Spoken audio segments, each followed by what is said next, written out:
আলাইকুম রহমতুল্লাহ। ওয়ালাইকুম আমি আসসালাম বাংলাদেশ। রহমতুল্লাহ বরকাতুহ। জি। আমার প্রশ্নটা হচ্ছে যে আমাকে এক জায়গায় হচ্ছে একটা সিভি দিতে হবে। তো একজন মুসলিম হিসেবে তো সেখানে একটা প্রশ্ন আছে হুম, যে আপনি কোন মাযহাব অনুসরণ করেন। হুম, তো সেখানে পাঁচটা অপশন আছে। প্রথম অপশনটা হচ্ছে আহলে হাদিস বা সালাফি, দ্বিতীয়টা হচ্ছে হানাফি, শাফিঈ, মালিকি, হাম্বলি। এই পাঁচটা অপশন আছে, যে কোনো একটা অপশন সিলেক্ট করতে হবে, নিজের মতো করে লেখার সুযোগ নেই আর কি। তো হুম। আমি যে নিজেকে এক মৌলিক পরিচয় হিসেবে মুসলিম এবং কোরআন সুন্নাহের অনুসারী মনে করি, তো সেক্ষেত্রে সেখানে কোন অপশনটা সিলেক্ট করা আমার জন্য নিরাপদ হবে?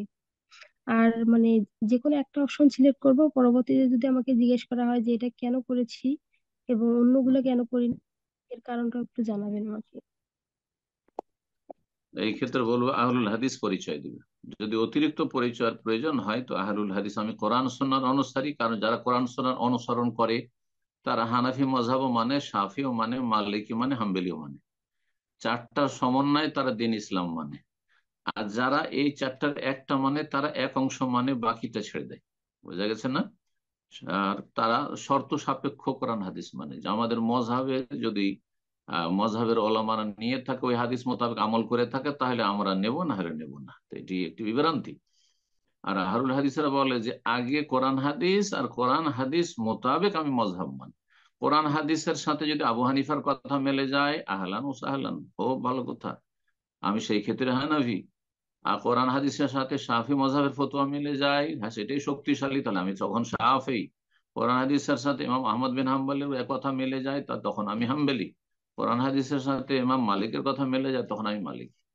কথা বোঝা গেছে? এই জন্য আহলুল হাদিস আকিদা মানহাজের মানুষ এই বলেই পরিচয় দেবে, যদি প্রয়োজন হয় অতিরিক্ত পরিচয় দেওয়ার। জি। আমি মুসলিম, তার সাথে কি, আমি কোরআন সুন্নাহ অনুসারী, সমস্ত মাযহাব আহলুস সুন্নাত ওয়াল জামাতের শ্রদ্ধা করি, কিন্তু তাদেরকে নবী রসুলের মতো আমি মানি না। কারণ সেটা মানা জায়েজ নেই, হারাম। যদি জায়েজ হতো তো মানতাম ওইভাবে। রাসূলুল্লাহ সাল্লাল্লাহু আলাইহি ওয়াসাল্লাম সব কথাই মানতে হবে। জি। কিন্তু কুল্লুন ইউখাযু ওয়া ইউরাদ, ইমাম মালিক বলছেন প্রত্যেকের কথা নিতে হবে আর ছাড়তে হবে, ইল্লা সাহিব হাযাল কবর, একমাত্র এই রাসূলুল্লাহ সাল্লাল্লাহু আলাইহি ওয়াসাল্লাম, এই কবরবাসী। নবী সাল্লাল্লাহু আলাইহি ওয়াসাল্লাম কবরের দিকে ইশারা করে মসজিদ নববীতে তিনি বলেছেন এই কথা। জি, তাই মাইকের আমরা তাই বলেছেন। বারাকাল্লাহু ফিক।